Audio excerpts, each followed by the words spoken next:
Hello and welcome back to the Nasty Metal Production channel for YouTube, and welcome to another Friday review. And today's review was requested to me from my subscriber Paul DeVito, and the album that he had requested to me is Priest of Stygia, the 6th studio album from a US heavy metal band, Ancient Empire. And of course, the album itself was both released independently and through Stormspell Records on September 15th of this year. Ancient Empire. I guess these guys have been around since 2012, and they're all based out of San Francisco, California. Again, formed all the way, did I say 2012? I think I might have. And again, so far they've had at least 5 studio albums prior to this one. The first one came out all the way back in 2014. I might have knew of these guys, but again, never really somehow just didn't seem to check them out.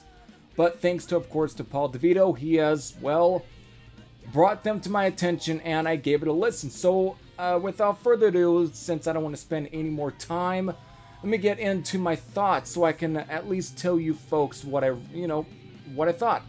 Okay, so, it's time to fulfill my request. So here we go. Let's get into my review of Priest of Stygia from, well, Ancient Empire.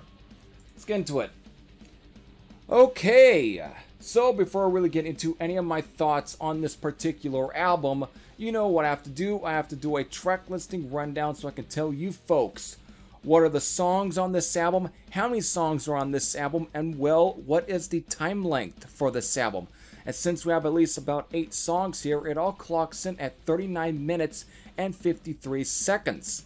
So these 8 songs are Immortal, Beyond the North Wind, the title track, Island of the King, Burn Another Liar, 9 Worlds, Every Man My Enemy, and then finally ending with Alone Against the Savage Hordes. So there's your 8 songs. So, since I was never really familiar with these guys, I didn't really know what to truly expect from this. But I mean, from the artwork and everything, I guess you might get a good idea. Apparently, of course, before we get into any more of the music of this album, apparently, again, the themes for their previous albums were more sci-fi based. This one, you can tell they definitely have gone with more of a Conan the Barbarian, kind of sword and sorcery style concept ideas and themes for at least the songwriting and so on for the album. And I guess musically it really fits. This is a really solid metal album. I really was surprised by the musicianship and the writing and the overall compositions. I was really surprised by some of this. I mean, it's not completely groundbreaking, but as far as the enthusiasm and the energy and of course the whole the competent kind of writing and so on, everything's good. It's a very much a competent metal album, and there obviously the heart was in the truly the right place. And again, I'm not familiar with any of the stuff that they had released prior to this, but all I can tell from this one is that this is just a really solid, strong metal album.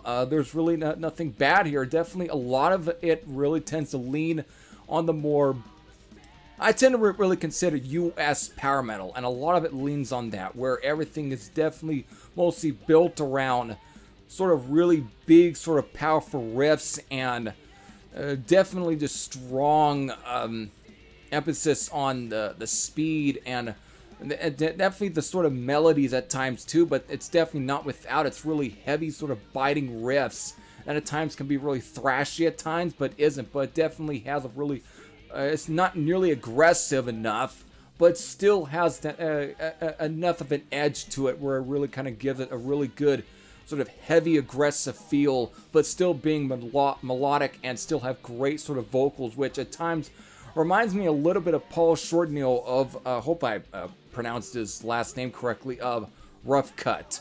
He has that very almost smooth, kind of almost raspy voice to him, but at the same time he can still sing his ass off and still actually add a lot of sort of character to at least these songs.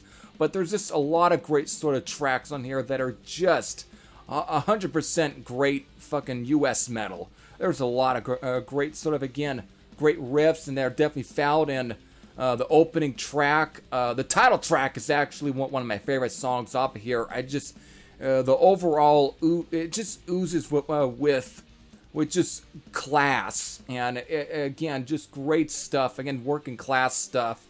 I really like it. I don't know, the King also has a nice sort of feel to it, atmosphere, but again, it's just real heavy.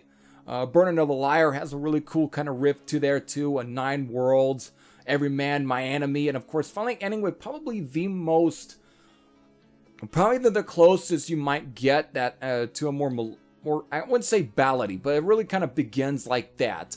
Almost like a Beyond the Realms of Death kind of track, where it begins with, again, with the very clean guitar intro, but it's used as a way to really build up to very epic kind of feel, in a way. Give it that sort of epic style to it, and the way it builds from that. Finally, when it goes into actual song, my God, talk about a great album ender.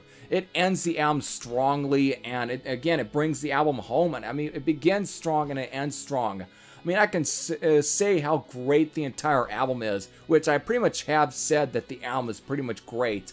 But I don't want to drown it out too long, again, or unless it's going to really be more repetitive.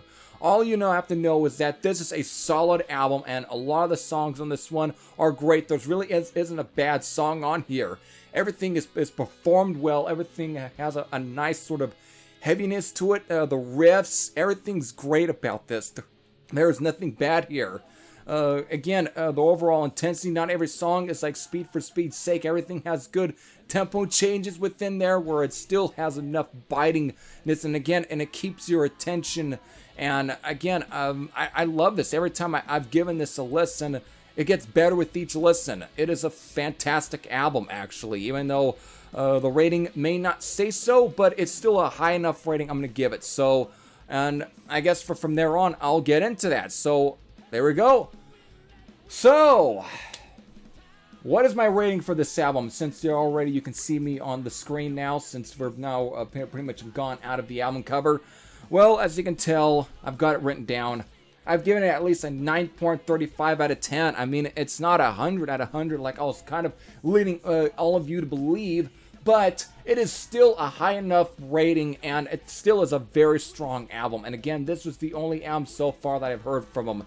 Even if they have plenty of albums under their belt, they're still, I'm still not very much familiar with them, but this album has definitely intrigued me to where it's going to make me want to go back and maybe check out some of those other ones and see how, I guess, if this was a really good progression and so on from at least the other albums. But so far, I'm really impressed. This was a really good album, and I'm definitely going to thank Paul DeVito for at least, I'm pronouncing that last name correctly, for requesting this and bringing it to my attention. It's a great album, and I'm hoping I'm bringing all of you else, if you who are may or may not be familiar with this album, to probably check this album out. I'm going to recommend to check them out, and you know where to find at least their Bandcamp link, and it's going to be in my description box.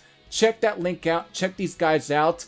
And hopefully you support them. That's also probably being sold on Stormspell website, the B Cartel website that Stormspell have been with. So definitely get these guys, add them to your collection. I think you will definitely enjoy them. So there we go. Hope all of you enjoyed. This is Heavy Thrasher saying I'm out, and I'll see you all later. Take care, everyone.